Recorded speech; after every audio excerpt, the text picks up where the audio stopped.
Ugaaska beelaha Ciise ayaa la filayaa inuu soo gaaro magaalada Hargeysa ee caasimadda Somaliland iyadoo oo labadii deegaan ee colaaddu ku dhex maraysay gobolada galbeedka ay nabadgelyo ku baaqeen maalinimadii shalay ahayd inkasta oo madax dhaqameedku aanay weli arrintaasi ku raacin waxa socota waan lagu rajo weyn yahay in lagu soo afjaro colaadda ka aloosnayd gobolada Siril iyo Awdal jabhadaha ayaa aqbalay hubka dhigista inkasta oo ay shuruudo ku xidheen wasiirka arrimaha gudaha ee Somaliland iyo wafdi uu hogaaminayo ayaana si weyn ugu howlan sidii ay xaaladdan u soo afmeeri lahaayeen haddaba si aynu wax badan uga ogaano Cabdirasaaq ayaa khadka si toos ah ugu jira oo la socday dhaqdhaqaaqyadii ugu dambeeyay ugu horreyntiina waxa aan weydiiyay halka ay wax marayaan sidoo soo ognahay bariyahan dagaalada ka dhacay gobolada galbeedka markay dagaaladaasi dhaceen odayaashii qayb kamid ah dhaqanka iyo bulshada rayidka ee gobolada galbeedku waxay ku baaqeen nabad inay labada dhinacba ay ku baaqeen nabad oo ay yiraahdeen nabad baan qabnaa hasashaate dadkii lama hayo xagga ugaaska iyo gandiyowga waxa baaq nabadda lagama hayo laakiin bulshada iyo shacabku waxay ku baaqeen shalay inay nabad rabaan labada dhinacba waayahay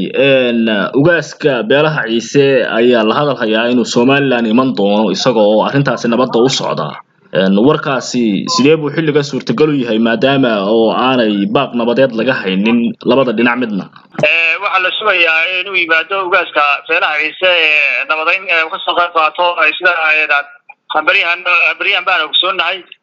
ugaaska oo isaga la sugayo inuu yimaado caasimadda jamhuuriyadda Somaliland marka waxaan doonaa bariyahan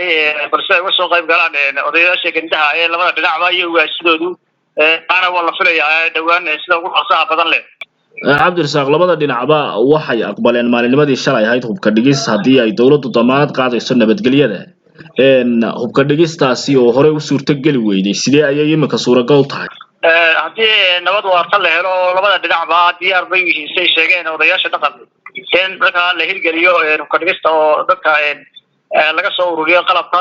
si ay markaasi nabadgelyo waarta looga gaaro labada dhinacba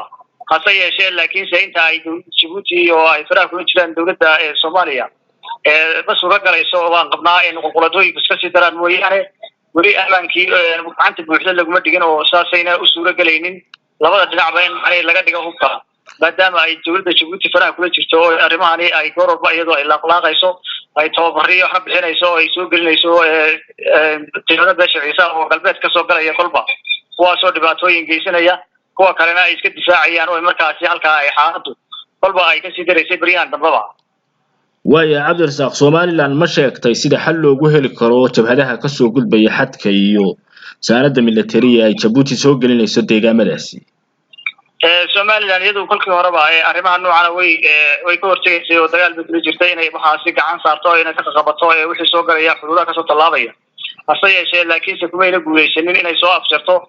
shaqadoodana ay way wataan oo wali iyagu shaqadooda way sii wataan waxay ka rajeynaa inay bariyahan dambe hirgasho nabad waarta oo labada dhinacba ah oo ugaashada iyo ka soo qayb galaan gandiyowga labada dhinac ugaaska beelaha gadabiirsay iyo odayaashiisa boorame ku sugan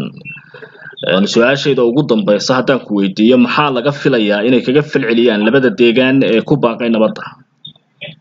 kulliyeena odayaasha gandaha ee beelaha gadabiirsay iyo afayeenku wax ka hadlay ma jiro oo iyagu ay shaaciyeen wali xagga nabadda ay macnaheedu ay ku baaqaan hase yeeshee waxay ka warsuuyaan gandaha ugaaska beesha Ciise inay ku dhawaaqaan nabadda oo ay ku dhawaaqaan nabad waarta si markaasi loo hirgeliyo nabad waarta oo labada dhinacba ka dhacda